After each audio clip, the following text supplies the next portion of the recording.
From the NBC University Theater, a first radio production of the most challenging novel of 1949, George Orwell's 1984. Our star, Mr. David Niven.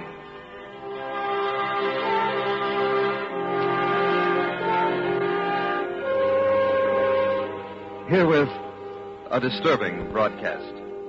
A dramatization by Milton Wayne of George Orwell's 1984. In his current and very widely discussed novel, Mr. Orwell has projected the totalitarian techniques abroad in the world today to their terrible extreme. The plight of the individual in this world we leave you to assess for yourselves as you listen to the story of Mr. Winston Smith, portrayed today by the internationally known British actor David Niven.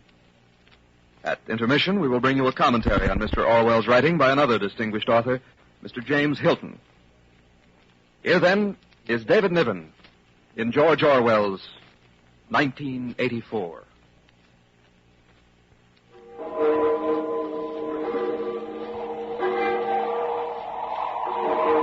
The clocks of London are striking 13.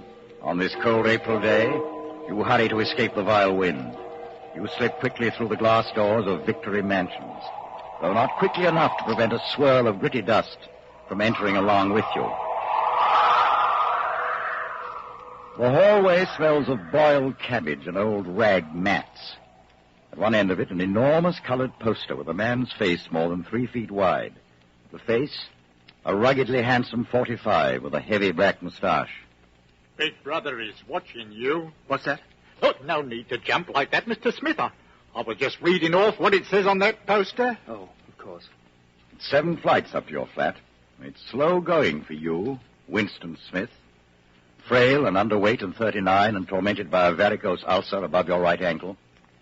You have to rest several times on the way. On each landing, the poster with the enormous face looks down on you, and the eyes follow you. Big Brother is watching you. Everywhere, from every wall, from every building. Big Brother is watching you.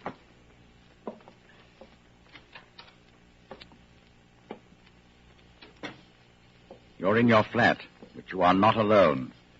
You are never alone. Thus, the total production of pig iron is 58,328,912 tons. The voice comes from an oblong metal plaque like a dulled mirror which forms part of the surface of the right-hand wall.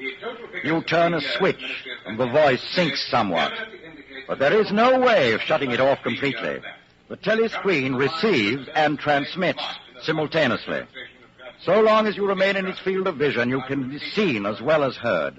And there is no way of knowing when the thought police might plug in on your wire. There is no way of knowing. You move over to the window.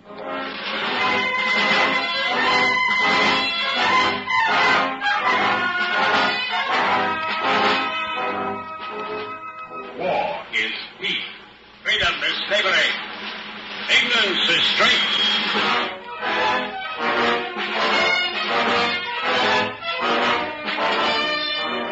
You stand at your window and you look down. You think with a vague distaste. This is London. This, the chief city of Airstrip One, the third most populous of the provinces of Oceania. Was it always like this? Always these rotting houses, their windows patched with cardboard, their roofs with corrugated iron, their crazy garden walls sagging in all directions? Was it always? When I was a child... But I can't remember. I can't remember. I never can. You turn quickly from the window, and you go to the table in the small alcove where you are cut off from being seen by the telescreen. Quickly you take the secretly bought notebook, the archaic pen point and holder out of the drawer. What you are about to do can mean death. It's not illegal to keep a diary. Nothing is illegal since there are no more laws. But if the thought police find out, it's death. Or at least 25 years in a forced labor camp. You ink the pen, and you falter for just a second. A tremor goes through you. I must start. I must mark the paper. April 4th, 1984. But how do I know? How can I be certain that that is 1984? No, it must be. I'm fairly sure that I'm 39. I believe I was born in 1944 or 45. But it's never possible nowadays to pin down any date within a year or two. But what difference does it make? How can I speak to the future? If it's like the present, no one will listen. If it's different, how will they understand the things happening now? I mustn't think about it. I must begin now. April 4th. Last night to the flicks, all war films, one of a ship full of refugees being bombed somewhere in the Mediterranean. Audience much amused by a shot of a helicopter firing at a man swimming away. He was full of holes. The sea round him turned pink. Audience shouting with laughter when he sank. And then you saw a lifeboat full of children with a helicopter over it. You write on, wildly ridding your mind of painful memory. But as you write, another memory comes clear in your mind. It happened during the 2 minutes hate period at the ministry that very morning. After the chant of loyalty to Big Brother, Winston Smith noticed O'Brien, the big man wearing glasses and the black overalls of the powerful inner party. That morning, O'Brien had turned, and his eyes had met Winston's. And Winston knew that O'Brien was thinking the same thing as himself. It was as if O'Brien was saying, I am with you. I know all about your contempt, your hatred, your disgust. But don't worry. I am on your side. Then O'Brien's face was as inscrutable as everybody else's. But even that was a memorable event in the locked loneliness in which one had to live.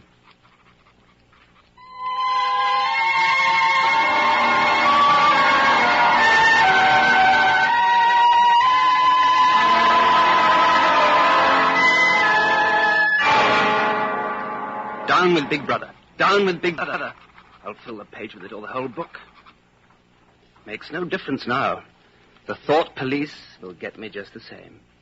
Even if I never put the pen to paper, I have committed thought crime. And for that, they're bound to get you. Sooner or later, but they'll get you. Always during the night, you simply disappear. Your name removed from the registers. Every record of you wiped out. You were abolished, annihilated, vaporized. They'll shoot me in the back. I don't care. Down with Big Brother. They overshoot you in the back of the neck. I don't care. Down with Big Brother. Already? You sit still. Maybe they'll go away. The worst thing would be to delay. You get up, and you move heavily toward the door. Oh, comrade, do you think you could come across and have a look at our kitchen sink? It's got blocked up and... I'll see what I can do, Mrs. Parsons. I'm sorry to bother you. Of course, it's only because Tom isn't home. Amid the clutter of the flat, you notice the banners of the Youth League and the spies on the wall, and a full-size poster of Big Brother. Don't mind the looks of the place. It's the children. They haven't been out today. Have you got a spanner? A spanner? I don't know. Perhaps the children... Up with your hands! The tough-looking boy springs at you with a pointed toy automatic pistol. He is dressed in the uniform of the spies. Higher! Get them up higher! Is high enough? You're a traitor! You're a thought criminal! Freddie, please let Mr. Smith fix the sink. He's a traitor, a thought criminal! Oh, he and his sister are disappointed because they couldn't go to the park to see the hanging of the Eurasian war prisoners. Why can't we go? All the other children are going. Take you next time. Oh, that won't be for another month. There, Mrs. Parsons, I think that does it. Thank you, comrade.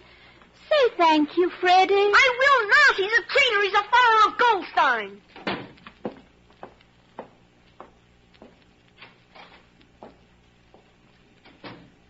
You go to the window. Down in the street, the wind flaps a torn poster with the word Ingsoc. You stand watching it. The three sacred principles of Ingsoc. Newspeak, double think, the mutability of the past. What past? The past is dead. The future is unimaginable. I am alone, lost in a monstrous world. What living human creature is on my side? How do I know that the power of the party won't endure forever? Like an answer, the three slogans on the white face of the Ministry of Truth come back to you. War is peace. Freedom is slavery. Ignorance is strength. The telescreen strikes. You have to leave in 10 minutes to be back at your work at 14:30. You see the diary on the table. Who am I writing it for? Only the thought police will read it before they wipe it out of existence and out of memory. But there are things I must say or I can't stay sane. You go back to the table, dip your pen, and write. To the future or to the past.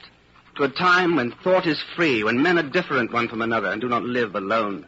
To a time when truth exists and what is done cannot be undone. From the age of uniformity, from the age of solitude, from the age of Big Brother, from the age of doublethink, greetings. I am already dead. For I am committing thought crime, and thought crime is death.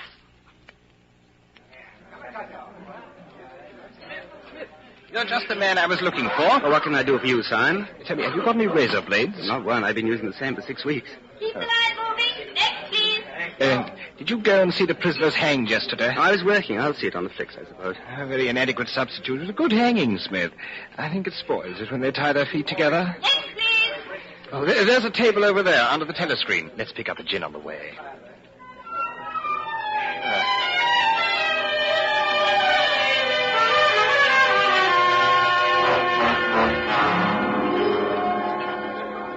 Simon, how's that dictionary of Newspeak getting on? Slowly. I'm on the adjectives. It's fascinating. I must do quite a job inventing new words. Oh, that's not our chief job at all. We're destroying words.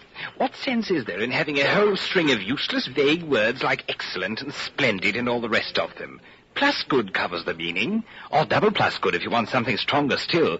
Don't you see the beauty of that, Winston? It was BB's idea originally, of course. Well, I know that's, Simon, one of Big Brother's most revolutionary ideas. Oh, it's not just words. In the end, we shall make thought crime impossible, because there will be no words in which to express it. Has it ever occurred to you, Winston, that by the year 2050, not a single human will be alive who could understand such a conversation as we're now having? Oh, except the proletarians, of course. Oh, the proletarians are not human beings. Proles and animals are free. The whole literature of the past will have been destroyed. Chaucer, Shakespeare, Milton, Byron, they'll exist only in Newspeak versions. Then they'll be changed into something different? Well, even the slogans of the party will change. How can you have a slogan like, freedom is slavery, when the concept of freedom has been abolished? The whole climate of thought will be different. In fact, there will be no thought as we understand it now. Hello. Mind if I sit down? Not at all, Parsons. By the way, old boy, I hear a little beggar of mine gave you a rough time yesterday. I think he was a little upset at not going to the execution. Oh, well, shows the right spirit, doesn't it? Oh, by the way, would you know what that little girl of mine did last Saturday when her troop was on a hike out Berkhamsted way? She got 2 other girls to go with her and spent the whole afternoon following a strange man. And then, when they got to Amersham, handed him over to the patrols. What did they do that for? Ah, my kid made sure he was some enemy agent. Might have been dropped by parachute. Pretty smart for a nipper of 7, eh? What happened to the man? That I couldn't say, of course, but I wouldn't be surprised if he was now an unperson. Oh, good. Of course, we can't afford to take chances. Oh, what I mean to say is there's a war on. I suppose you don't have any razor blades you can let me have? Hmm? Not one. Just thought I'd ask you, old boy. I'm sorry. Well, it's back to work, old boy. You sit in your flat, listening to the telescreen voice. The diary is open before you, but you are not writing. Once again, you feel the protest in your stomach, in your skin. The feeling that you've been cheated of something that you had a right to. You try, but you can't remember anything different. You turn to writing in your diary. How can I know what used to be? There is the party slogan. Who controls the past controls the future. Who controls the present controls the past. The party can thrust its hand into the past and say of this or that event, it never happened. And this is more terrifying than mere torture and death. The party says, reject the evidence of your eyes and ears. It is the final, most essential command. Maybe I'm a lunatic. Perhaps a lunatic is simply a minority of one.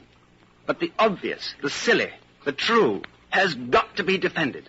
The solid world exists. Stones are hard. Water is wet. Objects unsupported fall towards the earth's center. Freedom is the freedom to say that 2 + 2 make 4. If that is granted, all else follows. It's a dangerous thing you're doing now. You've walked for several miles through the proletarian section where the thought police would have many questions to ask if they found you. Now you find yourself inside the junk store where you had bought the diary. I recognized you on the pavement. You're the gentleman that bought the keepsake album. I was passing. I just looked in. I don't want anything in particular, Mr. Charrington. Nah, it's just as well, because I don't suppose I could have satisfied you. Between you and me, the antique trade's just about finished. Now, there's another room upstairs that you might care to see.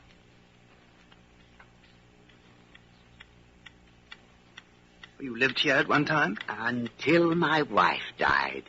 Now, don't you think this is a quiet, cozy room? There's no telescreen. I never had one of those things. Now, if you happen to be interested in old prints, here, sir. The frame's fixed to the wall, but I could unscrew it for you, I dare say. I know that building, Mr. Charrington. It's a ruin now. It's in the middle of the street outside the Palace of Justice. That's right, sir. It was a church at one time. St. Clement's Dane, its name was.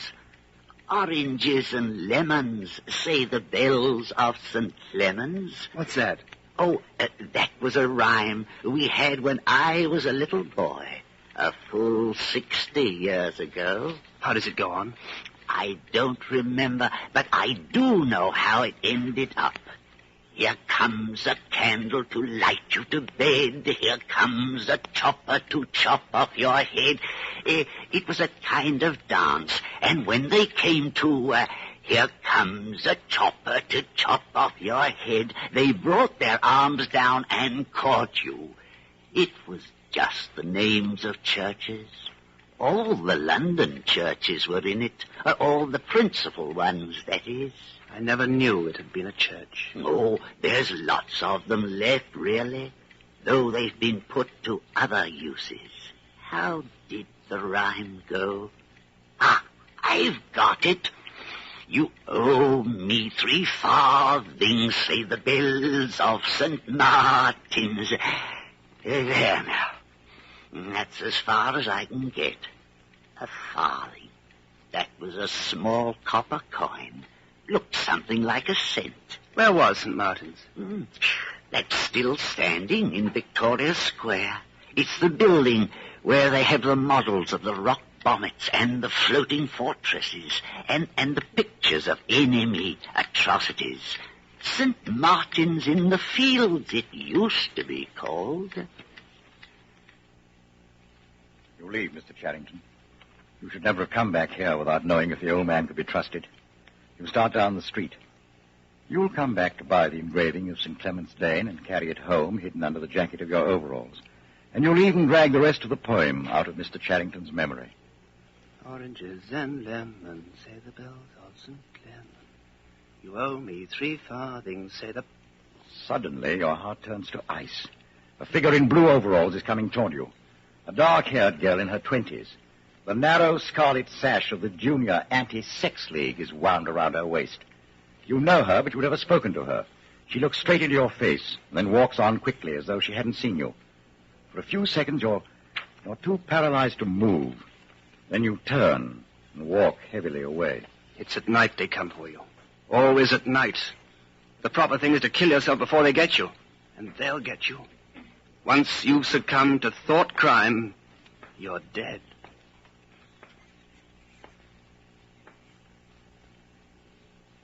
From Hollywood, the NBC University Theater is bringing you David Niven in a radio version of George Orwell's 1984. And now, our intermission commentator, the distinguished author, Mr. James Hilton. George Orwell is a distinguished English writer who is desperately concerned, as many others of us are today, with the shape of things to come.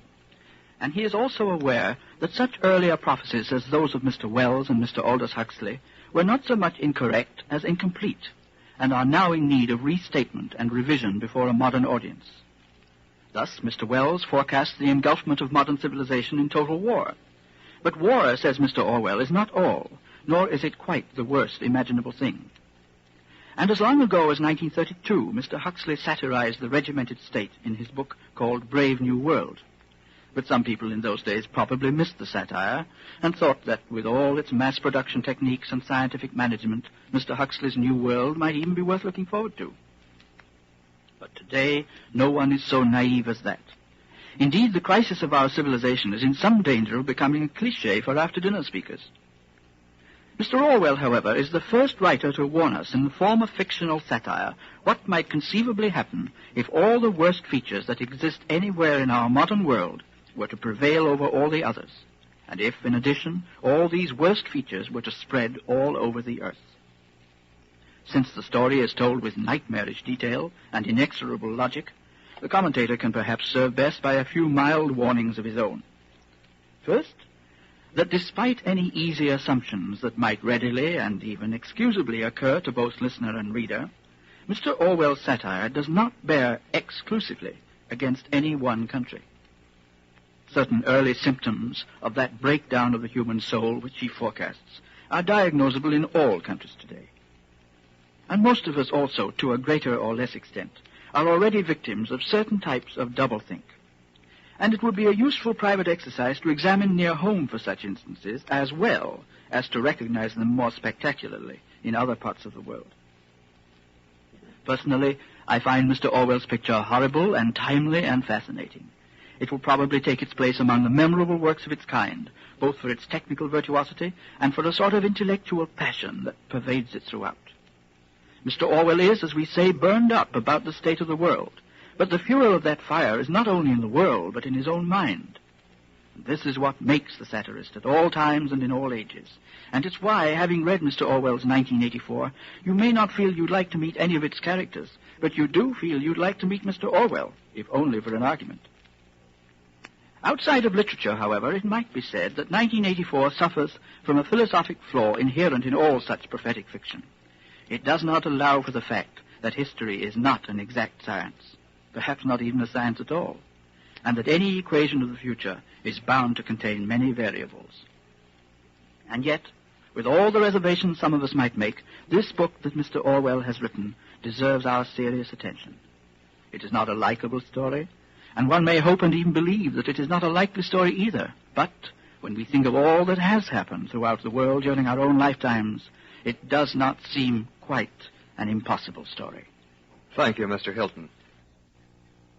It's the middle of the morning, and you've left the work cubicle to go to the lavatory.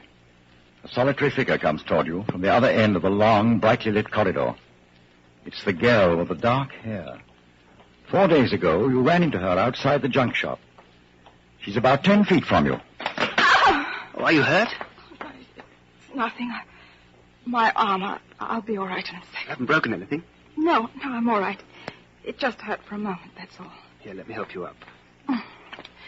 Thanks. I'll be all right. I only gave my wrist a bit of a bang. Thanks, comrade. She walks off briskly. While you were helping her up, she slipped something into your hand. A scrap of paper folded into a square. You will open it when you are away from the telescreens in the corridor and in the lavatory. Whatever's on the paper, it must have some kind of political meaning. She's an agent of the thought police. They have reasons for the message. Maybe a threat, a summons, an order to commit suicide, a trap. Maybe not that at all. Maybe a note from an underground organization. Perhaps the Brotherhood exists after all.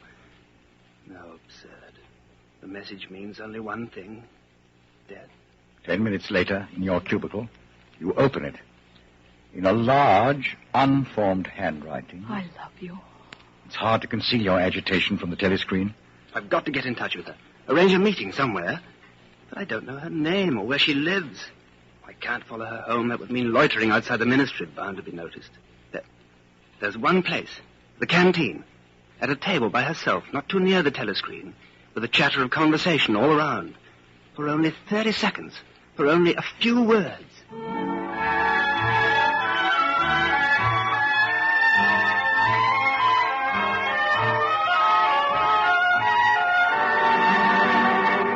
A week goes by. At last it happens. You both sit eating the watery stew.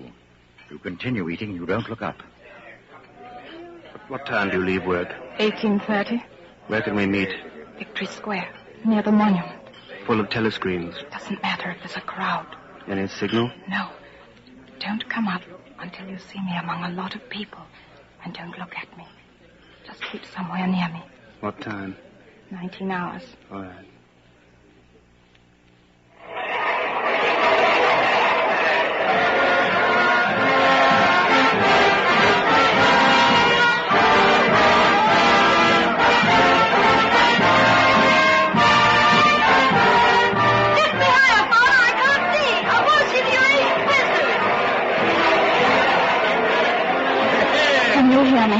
Hey, get Sunday afternoon off. Yes? Then listen carefully.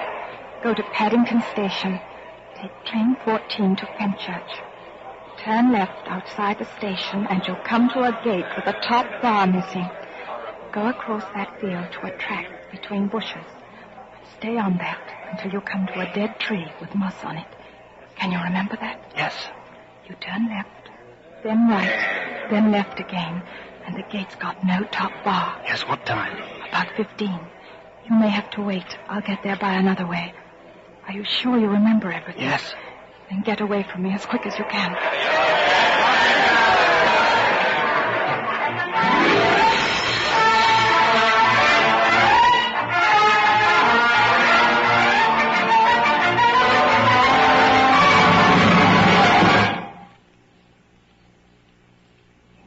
Here we are. I didn't want to say anything in the lane in case there was a mic hidden there. We're all right here, though. I didn't meet any patrols. I watched for them all the way from the station. Oh, we're safe here. What are you grinning at? Would you believe that till this moment, I didn't know the color of your eyes? Now that you've seen what I'm really like, can you still bear to look at me? Yes, easily. I'm 39 years old. I've got a wife I can't get rid of. I've got varicose veins, and I've got 5 false teeth. I couldn't care less. Darling. Oh, darling. Precious. Oh, my dearest, dearest love. We've got the whole afternoon. Isn't this... What's your name? Julia. I know yours. It's Winston. Winston Smith. How did you find that out? I expect I'm better at finding out things than you are, dear. Tell me, what did you think of me before that day I gave you the note? I hated the sight of you. I wanted to hurt you, murder you. If you really want to know, I imagined that you had something to do with the thought police. Oh, no. Not the thought police. Well, perhaps not exactly that, but from your general appearance, merely because you're young and fresh and healthy, I thought that probably... You thought I was a good party member. And you also thought that if I had a quarter of a chance, I'd denounce you as a thought criminal and get you killed off. Yes, something of that kind. Well, a great many young girls are like that, you know. This bloody sash that does it. Wait, I'll rip the thing off. There. Have a piece of chocolate. Where did you get this? Black market. You're very young. 10 years younger than I am. What could attract you in a man like me? As soon as I saw you, I knew you were against them. Against the party. Against the bloody rotten swine in the inner party. Julia, listen. I'm against the purity the party preaches and the goodness. I don't want any virtue to exist anywhere. I want everyone to be corrupt to the bones. Well, then, I ought to suit you, dear. I'm corrupt to the very bones. You never go back to the clearing in the wood. You and Julia can meet only in the streets, in a different place every evening, and never for more than a half hour at a time. You don't even discuss the possibility of getting married. No committee would sanction it, even if Catherine could somehow be gotten rid of. It's hopeless, even as a daydream. What was she like, your wife? She was, you know the Newspeak word, good, thinkful, meaning naturally orthodox, incapable of thinking a bad thought. I know the kind of person right enough. Everything is always our duty to the party. How do you know that? I've been at school too, dear. Why didn't you shove her off the cliff? I would have. Perhaps if I'd been the same person I am now. Are you sorry you didn't? Yes.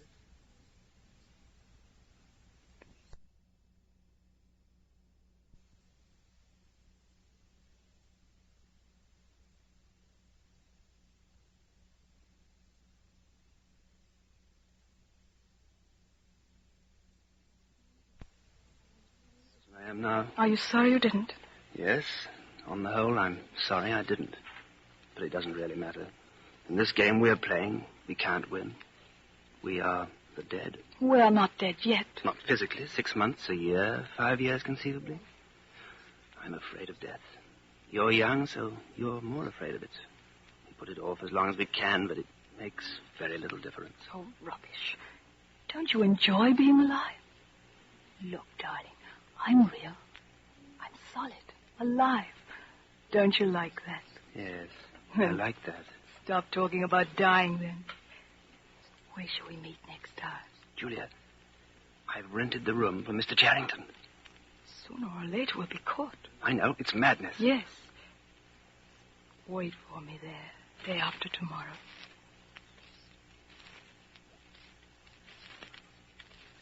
Wait. Just let me show you what I've brought. Look here. Go on. Go on, open it. Sugar. Real, not saccharine. And here, a loaf of white bread. But look, this is the one I'm really proud of. Coffee. Real coffee. There's a whole kilo here. Well, how'd you manage to get hold of all these things? Oh, it's all in a party stuff. And look, I've got a little packet of tea, too. Real tea. Not blackberry leaves. There's been a lot of tea about lately. They've captured India or something. But listen, dear, I want you to turn your back on me for a bit. And don't turn around till I tell you. You can turn around now. Well? Beautiful. I've never seen a woman of the party with cosmetics on her face. And scent, too. Yes, dear. And scent, too. And do you know what I'm going to do next? I'm going to get hold of a real woman's frock and silk stockings and high heels. Oh, darling, in this room I'm going to be a woman, not a party comrade. A woman.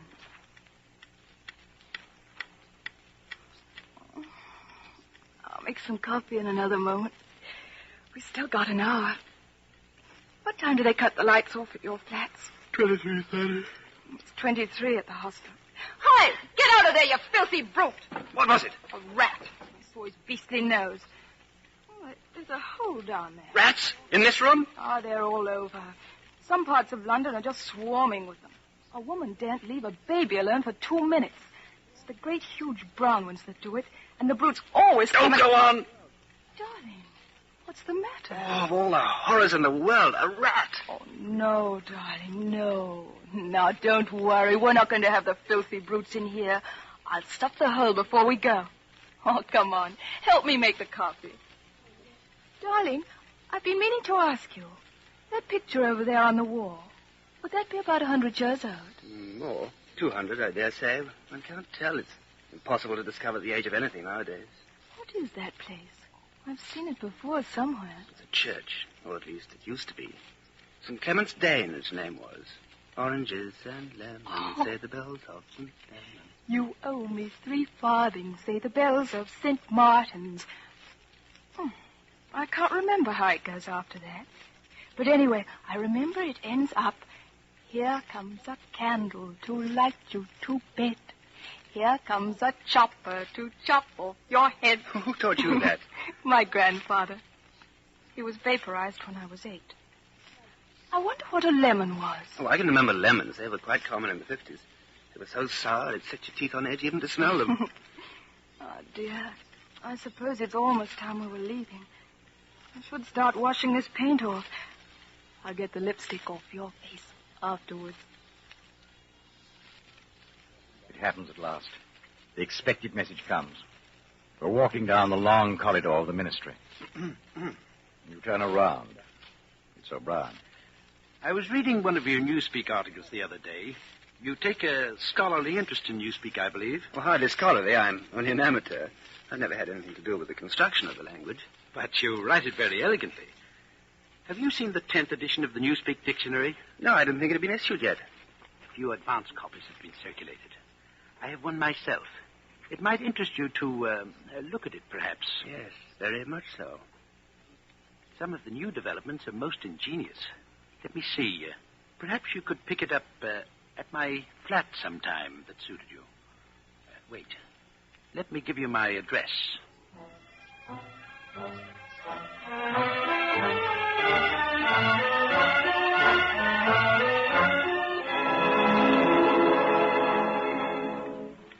Julia, darling, it was like a message, as if O'Brien was saying, if you ever want to see me, this is where I can be found. But he's an important member of the inner party, dear. If it's a trap... Darling, this is part of something that happened years ago. First, it was a secret, involuntary thought. Then I started a diary. I'd moved from thoughts to words. And now, from words to action. Where will it end? In the ministry of love. I've accepted that. The end was contained in the beginning. Has it ever occurred to you that the best thing for us to do would be Simply to walk out of here before it's too late and never see each other again? Yes, dear. It's occurred to me several times. But I'm not going to do it all the same. We've been lucky. It can't last much longer. What you do, I'm going to do. We may be together for another 6 months, a year. There's no knowing. At the end, we're certain to be apart. Do you realize how utterly alone we shall be? When once they get hold of us, there's nothing either of us can do for the other. If I confess, they'll shoot you. If I don't, they'll shoot you just the same. Neither of us will even know whether the other is alive or dead. The one thing that matters is that we shouldn't betray one another, although even that can't make the slightest difference. Everybody always confesses. You can't help it. They torture you. No, I don't mean confessing. Confession is not betrayal. What you say or do doesn't matter. Only feelings matter. If they could mean you, that would be the real betrayal. They can't do that. They can make you say anything, but they can't make you believe it. They can't get inside of you. No, that's quite true. They can't get inside you. If you can feel that staying human is worthwhile, even when it can't have any result whatever, then you've beaten them. Darling, whenever it is you go to O'Brien, I'm going with you.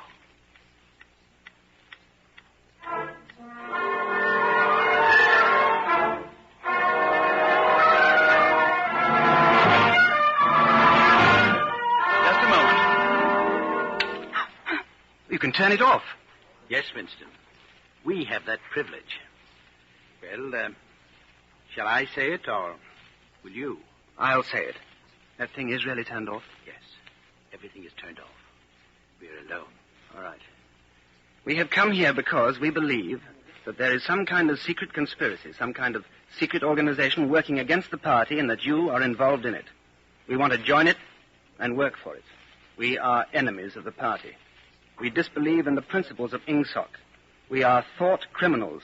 We are also adulterers. I tell you this because we want to put ourselves at your mercy. Yes. First, let us all take a drink. I think it's fitting that we should begin by drinking a health. To our leader, to Emmanuel Goldstein. Then there is such a person as Goldstein? Yes, and he's alive. Where, I don't know. And the conspiracy, the organization, it is real? It's not simply an invention of the thought police? No, it's real. The Brotherhood, we call it. You'll never know much more about it than that it exists, and that you belong to it. I'll come back to that presently. Now to the matter. What are you prepared to do? Anything we are capable of. You are prepared to give your lives? Yes. To commit murder? Yes. To commit acts of sabotage which may cost the death of hundreds of innocent people? Yes. To cheat? To forge, to blackmail, to corrupt the minds of children, to distribute habit-forming drugs, to do anything which is likely to weaken the power of the party? Yes. You are prepared to commit suicide if and when we order it? Yes. You are prepared, the two of you, to separate and never see one another again? No. No. You did well to tell me. You understand that you'll be fighting in the dark. Later, I shall send you a book from which you will learn the true nature of the society we live in, and the strategy by which we shall destroy it. Brotherhood exists, but I cannot tell you. You will get used to living without results, without hope. We are the dead. Our only true life is in the future. Do you carry a briefcase to work? As a rule, yes. What is it like? Oh, black, very shabby, 2 straps. Good. One day soon in the street, a man will touch you on the arm and say, I think you've dropped your briefcase. The one he gives you will contain a copy of Goldstein's book. You'll return it within 14 days. You must leave in a couple of minutes. We shall meet again. If we do meet again. In the place where there is no darkness?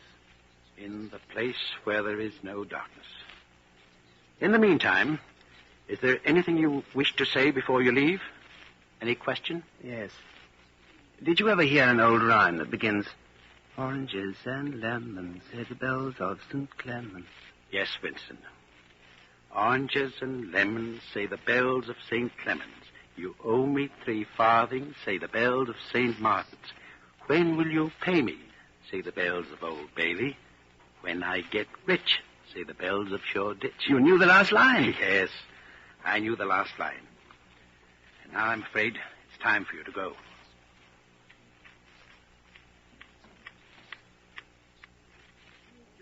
I've got the book. We must read it. You too. All members of the Brotherhood have to read it. You read it aloud. That's the best way. Then you can explain it to me as you go.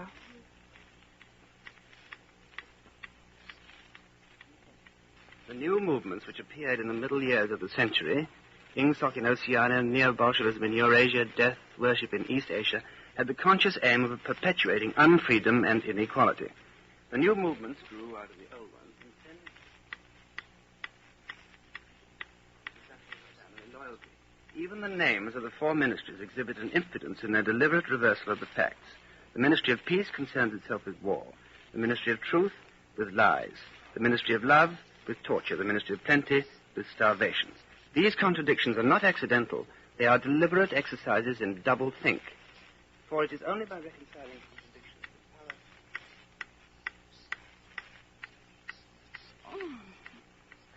power... Oh, I'm hungry.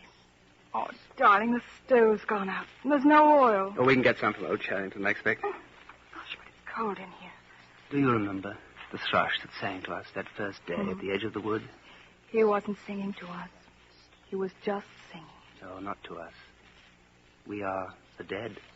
We are the dead. You are the dead. You are the dead. It was behind the picture. It was behind the picture. Remain exactly where you are. Make no movement until you are ordered. Now we can see it. Now we can see you. Stand out in the middle of the room. Stand back to back. Clasp your hands behind your head. Do not touch one another. The house is surrounded. I suppose that we may as well say goodbye. You may as well say goodbye. And by the way, while we are on the subject, here comes a candle to light you to bed. Here comes a chopper to chop off your head.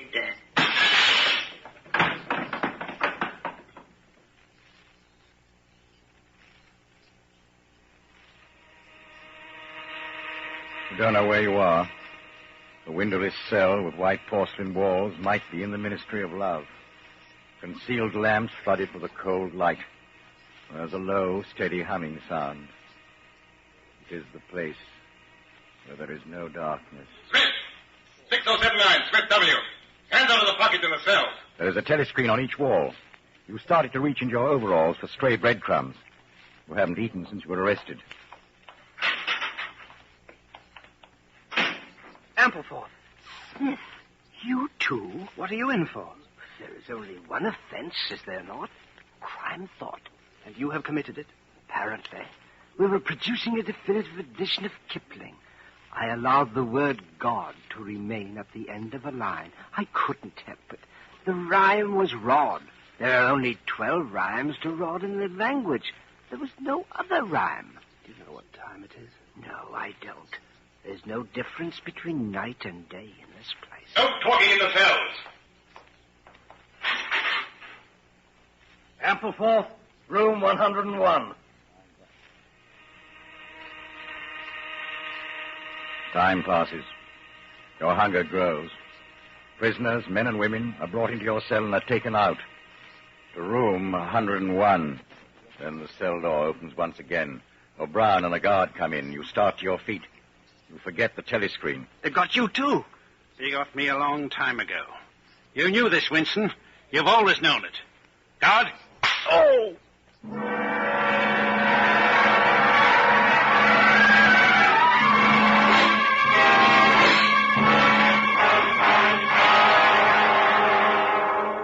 With that blow, the nightmare starts, and you confess to anything and everything. The confessions are a formality. The torture is real. And it goes on and on and on and on. Now you're lying strapped to a table. You can't move. There's a strong light falling in your face. O'Brien is standing at your side. On the other side, a man in a white coat holding a hypodermic syringe. I told you that we met here again. Yes, would Oh! That's only a sample of what I can do by turning this dial. Remember that. If you lie to me, you will cry out with pain instantly. Do you understand that? Yes. I'm taking trouble with you, Winston, because you are worth trouble. You suffer from a defective memory. Fortunately, it is curable. There's a party slogan dealing with the control of the past. Repeat it, if you please. Who controls the past controls the future. Who controls the present controls the past. Good. Is it your opinion, Winston, that the past has any real existence? No. Then where does the past exist, if at all? In records, it's written down in the mind, in human memories. But we, the party, control all records, and we control all memories. Then we control the past, do we not? But how can you stop people remembering things? How can you control memory? You've not controlled mine. On the contrary, you have not controlled it. That is what has brought you here. Do you remember writing in your diary, freedom is the freedom to say that 2 plus 2 make 4? How many fingers am I holding up, Winston? 4. And if the party says that it's not 4, but 5, then how many? 4. How many fingers, Winston? 4. How many fingers, Winston? 4.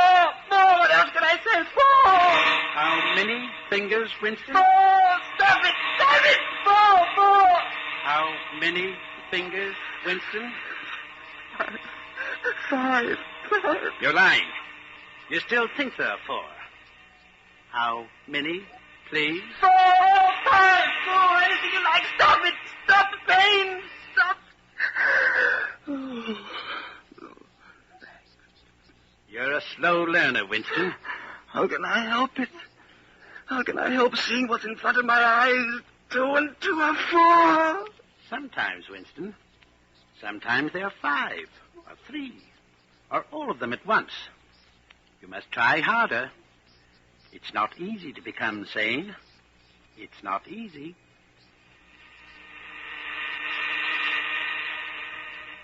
It goes on endlessly. The questions, the drugs, the questions, the torture machines. Endlessly. Do you know where you are, Winston? I don't know. I can guess. In the Ministry of Love. Do you know how long you've been here? I don't know. I think it's months. And why do you imagine we bring people to this place?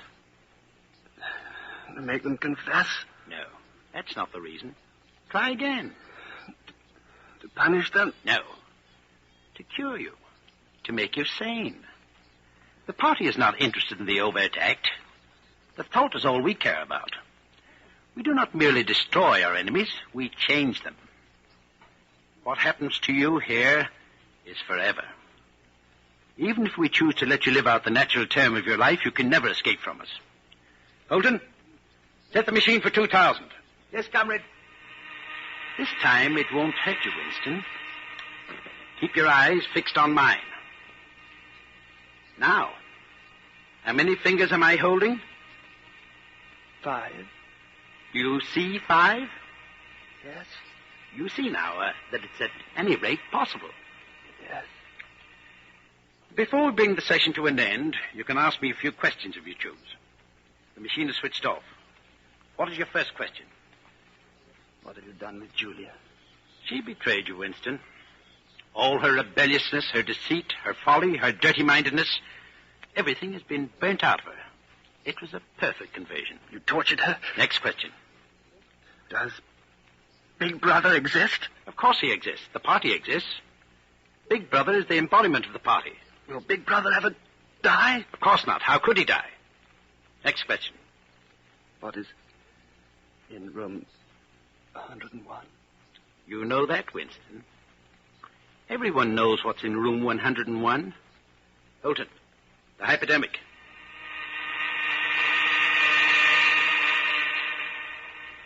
We have beaten you, Winston. We have broken you. Can you think of any single degradation that has not happened to you? I have not betrayed Julia. No, that is perfectly true. You have not betrayed Julia. Tell me, how soon will they shoot me? It might be a long time. You're a difficult case. But don't give up hope. Everyone is cured sooner or later. In the end, we shall shoot you.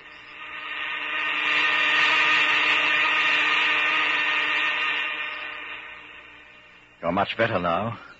Weeks or months have passed, but you have no way of knowing. And one day O'Brien is in your cell, and with him are the guards. Get up, Winston. Come here. You've had thoughts of deceiving me. Stand up straighter. Look me in the face. Tell me, Winston, and remember, no lies. Tell me, what are your true feelings toward Big Brother? I hate him. You hate him? Good. Then the time has come for you to take the last step. You must love Big Brother. It is not enough to obey him, you must love him. Guard, take him. Room 101.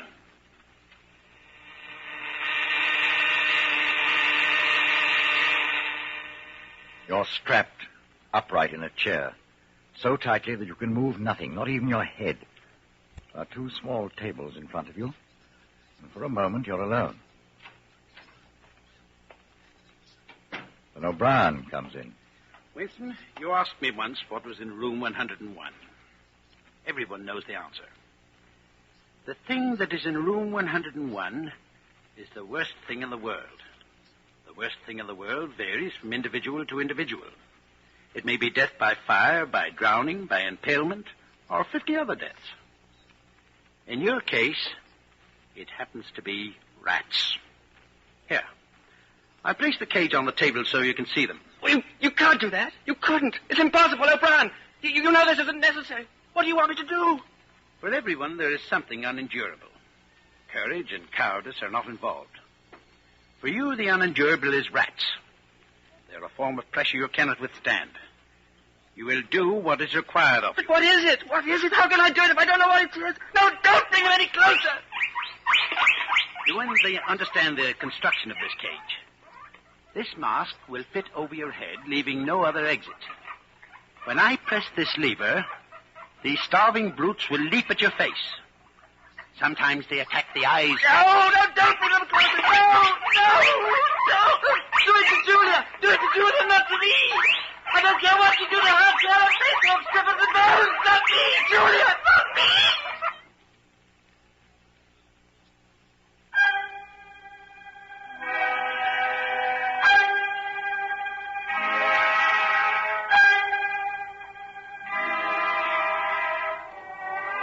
The lonely hour of 15.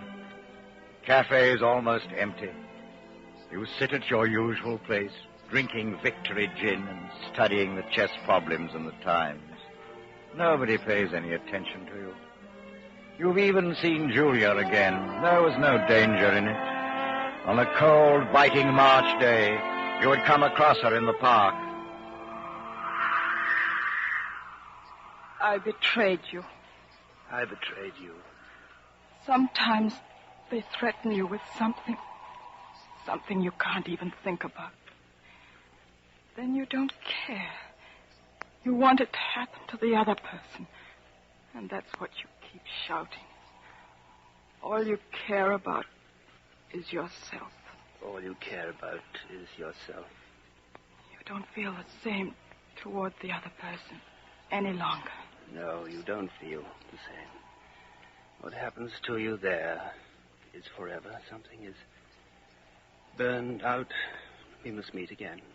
Yes, we must meet again.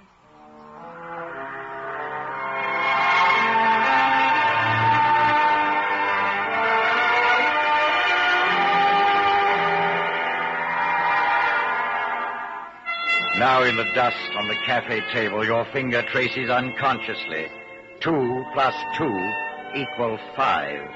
And on the wall, Big Brother gazes down at you from a poster. You gaze up at the enormous face. 40 years it has taken you to learn what kind of smile is hidden beneath the dark moustache. Oh, cruel, needless misunderstanding. Oh, stubborn, self-willed exile from the loving breast. 2 gin-soaked tears trickle down the sides of your nose. It's all right. Everything is all right. The struggle is finished. You have won the victory over yourself. I love you, Big Brother.